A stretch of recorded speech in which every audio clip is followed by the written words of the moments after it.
നിസ്കരിക്കാത്തവൻ കാഫിറാണെന്ന് വരെ പറഞ്ഞില്ലേ അഹ്മദ് ഇബ്നു ഹംബൽ റളിയല്ലാഹു അൻഹു. പക്ഷേ ശാഫി ഇമാം റളിയല്ലാഹു അൻഹു കാഫിറാണെന്ന് പറഞ്ഞില്ല.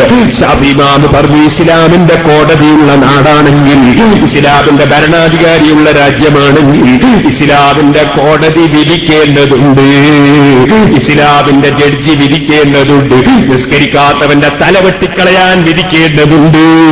കാരണം അല്ലാഹുവിന്റെ ഭൂമിയിൽ ജീവിക്കാൻ ആ മുസ്ലിമിന് അധികാരമില്ല.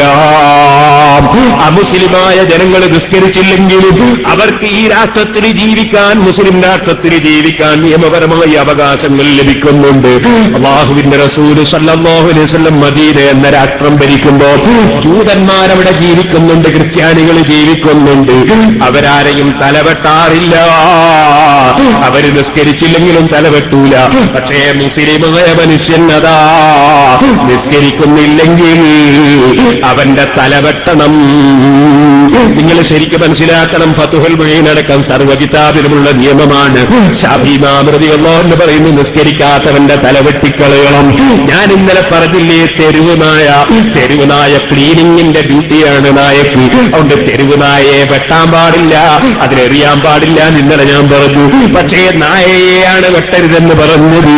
അതേ സമയത്ത് ഇസ്ലാമിന്റെ കോടതിയിലെ ജഡ്ജി വിധിക്കണം നിസ്കരിക്കാത്തവന്റെ തലവെട്ടിക്കളയണം.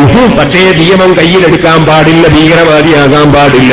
അതുകൊണ്ട് ഇന്ത്യ രാജ്യത്താരും കമ്മിറ്റി ഉണ്ടാക്കിയിട്ട് തലവെട്ടാൻ പോണ്ട, കമ്മിറ്റി ഉണ്ടാക്കിയിട്ട് വ്യഭിചാരിയെ എറിഞ്ഞു കൊല്ലാൻ പോണ്ട, കമ്മിറ്റി ഉണ്ടാക്കിയിട്ട് കൽത്തവന്റെ കൈമുറിക്കാൻ പോണ്ട, കമ്മിറ്റി ഉണ്ടാക്കിയിട്ട് ആരും സക്കാത്തിൽ ഇരിക്കാനും പോണ്ട. അതൊക്കെ ഭരണാധികാരികൾക്കുള്ള നിയമങ്ങളാണ്, അത് സർക്കാർ ചെയ്യേണ്ട കാര്യങ്ങളാണ്. സർക്കാർ അല്ലാത്തവർക്ക് നിയമം കയ്യിലെടുക്കാൻ ഇസ്ലാമിൽ അനുമതിയില്ല. ഇസ്ലാമിന്റെ നിയമം നിങ്ങൾക്കറിയാമല്ലോ.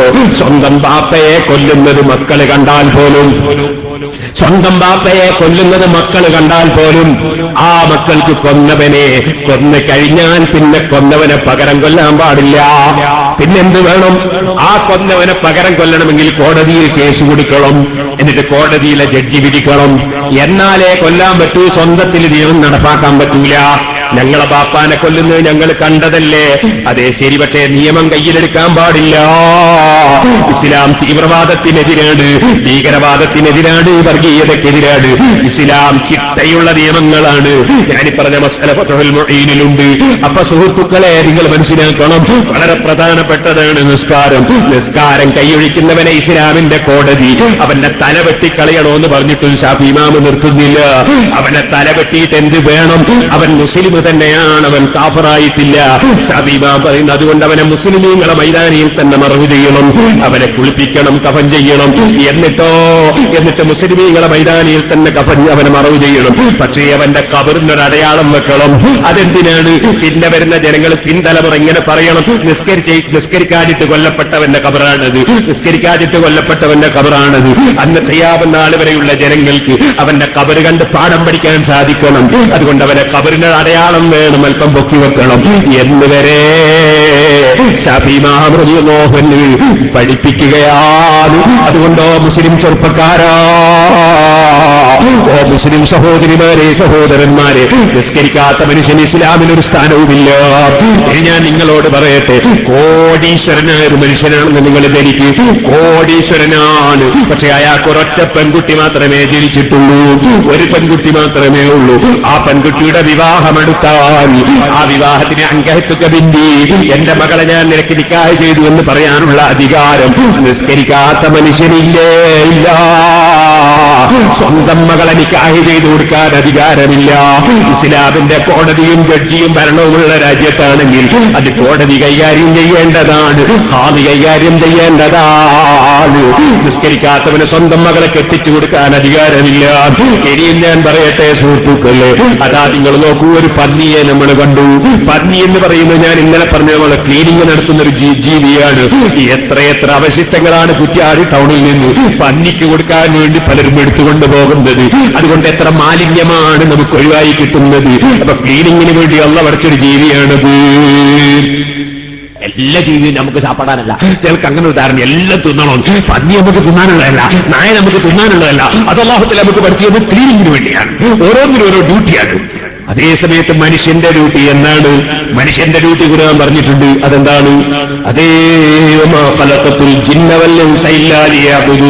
അള്ളാഹ്ക്ക് ഇബാദത്തെടുക്കാനാണ് മനുഷ്യനെ പഠിച്ചത്. ഇവിടെ നിസ്കരിക്കാത്ത മനുഷ്യൻ ഇവിടെ ജീവിക്കേണ്ടതില്ല. വെറുതല്ല ഷാഫി ഇമാം പറഞ്ഞത്. മനുഷ്യന് അള്ളാഹ്ക്ക് ഇബാദത്ത് എടുക്കാനാണ് അല്ലാഹു തആല മനുഷ്യനെ പഠിച്ചത്. ഏറ്റവും പ്രധാനപ്പെട്ട ഇബാദത്ത് 5 നേരത്തെ നിസ്കാരമാണ്. അത് നിസ്കരിക്കാത്തവൻ ഇവിടെ ജീവിക്കണ്ട. ഷാഫി ഇമാം റളിയല്ലാഹു അൻഹു തീരുമാനം പറയാണ്, തീരുമാനം പറയാണ്. അതുകൊണ്ട് തന്നെ സുഹൃത്തുക്കളെ, ഒരു നായന്റെ വില പോലും ഒരു പന്നിന്റെ വില പോലും ഇസ്ലാം നിസ്കരിക്കാത്തവന് കൊടുക്കുന്നില്ല.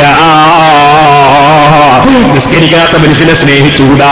ഒന്നുകൂടി പറയട്ടെ, നിസ്കരിക്കാത്തവന്റെ സലാം മടക്കേണ്ടതില്ല. നിസ്കരിക്കാത്തവൻ വന്ന് സലാം പറഞ്ഞാൽ സലാം മടക്കേണ്ടതില്ല. അവനോട് സലാം പറയേണ്ടതില്ല. നിസ്കരിക്കാത്ത മനുഷ്യൻ ഇസ്ലാമിൽ ഒരു വിലയുമില്ല.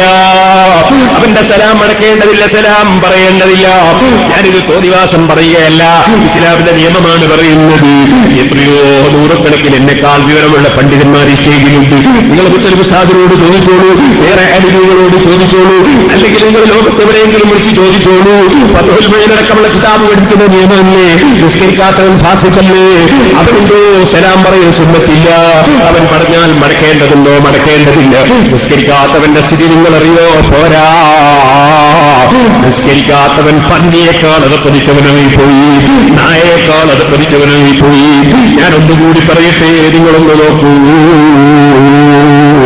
നായരെ കാണുന്ന ശുക്രിന്റെ സുജൂദ് സുന്നത്തില്ല, പന്നിയെ കാണുന്ന ശുക്രിന്റെ സുജൂദ് സുന്നത്തില്ല.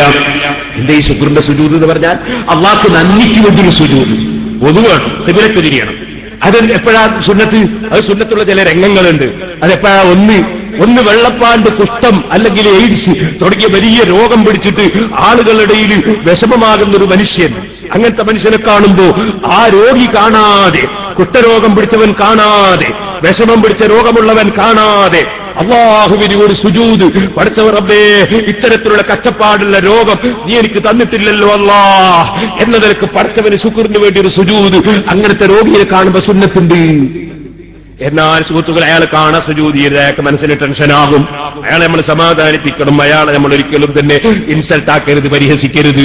അത് കിബിറാണ്, ഒരിക്കലും അതുണ്ടാകരുത്. അല്ലാഹു അത്തരം രോഗങ്ങളിൽ നിന്ന് കാക്കട്ടെ. അതേസമയത്ത് അയാൾ കാണാതെ സുജൂദ് ചെയ്യണം. എന്നാൽ കണ്ടും കൊണ്ട് സുജൂദ് ചെയ്യേണ്ട ചില ശുക്രിന്റെ സുജൂദുണ്ട്. അതാരെ കാണുമ്പോഴാ? സുബ്ഹാനല്ലാഹ്, പരസ്യമായി കള്ളും കുടിച്ച് നടക്കുന്ന ഫാസിഖ്, പരസ്യമായി വ്യഭിചാരത്തിന് പോകുന്ന ഫാസിഖ്, പരസ്യമായി നിസ്കാരമൊഴിക്കുന്ന ഫാസിഖ്, പരസ്യമായി ആലിമീങ്ങളെ ചീത്ത പറയുന്ന ഫാസിഖ്, ഔലിയാക്കളെ ചീത്ത പറയുന്ന ഫാസിഖ്, അല്ലാഹുവിന്റെ റസൂൽ നമ്മളെ പോലത്തെ മനുഷ്യനാണെന്ന് പറയുന്ന ഫാസിഖ്, അതുപോലെ തന്നെ അല്ലാഹുവിന് കയ്യും കാലും ഉണ്ടെന്ന് പറയുന്നവൻ, അങ്ങനെ തുടങ്ങിയിട്ട് കടുത്ത തെറ്റ്, കടുത്ത പലിശവാകുന്നവൻ, അങ്ങനെ തുടങ്ങിയിട്ട് ഏറ്റവും വലിയ തെറ്റ് ചെയ്യുന്ന മനുഷ്യന്മാര്, ആ മനുഷ്യന്മാരെ കാണുമ്പോ, നിസ്കരിക്കാത്തവരെ കാണുമ്പോ, പടച്ച റബ്ബേ, ഇവരെ പോലൊരു നിസ്കരിക്കാത്ത മനുഷ്യനായി എന്നെ നീ ആക്കിയിട്ടില്ലല്ലോ എന്നതിന് അല്ലാഹ്ക്ക് നിസ്കരിക്കാത്തവനെ കാണുമ്പോ ശുക്രിന്റെ സുജൂദ് നമ്മക്ക് സുന്നത്തുണ്ട്. അത്രയും മില്യനാണ്. പന്നിയെ കാണുമ്പോ സുന്നത്തില്ല, നായിനെ കാണുമ്പോ സുന്നത്തില്ല. നിസ്കാരം ചെറിയ സംഗതിയാണോ ചെറുപ്പക്കാരെ? അല്ലാഹ് അവന്റെ വെള്ളം കുടിച്ച്, അവന്റെ ഭക്ഷണം കഴിച്ച്, അവന്റെ ഓക്സിജൻ ശ്വസിച്ച്, അവന്റെ ഭൂമിയിൽ താമസിക്കുമ്പോ ആ രാജാവ് അടിമയോട് പറയുകയാണ്, 5 നേരം നീ എന്റെ മുമ്പിൽ വന്ന് എന്നോടൊന്ന് സംഭാഷണം നടത്തണേ. അല്ലാഹു അക്ബർ, ഞാൻ വലിയവനാണെന്ന് നീ ഒന്ന് പ്രഖ്യാപിക്കണേ. എനിക്ക് വേണ്ടി നീ ഒന്ന് നിന്റെ ഊര കുടിച്ച് കുനിയണേ. എനിക്ക് വേണ്ടി നിന്റെ നെറ്റിത്തടം വെച്ചൊന്ന് സുജൂദ് ചെയ്യണേ. എനിക്ക് വേണ്ടി നീ ഇങ്ങനെ നിസ്കരിക്കണേ. അതിന്റെ പുറമെ ഞാൻ ഏറ്റവും പ്രിയം വെച്ചൊരു നേതാവുണ്ട്, അതാണ് മുഹമ്മദുർ റസൂലുള്ളാഹി. ആ റസൂലുള്ളാഹിന്റെ പേരിൽ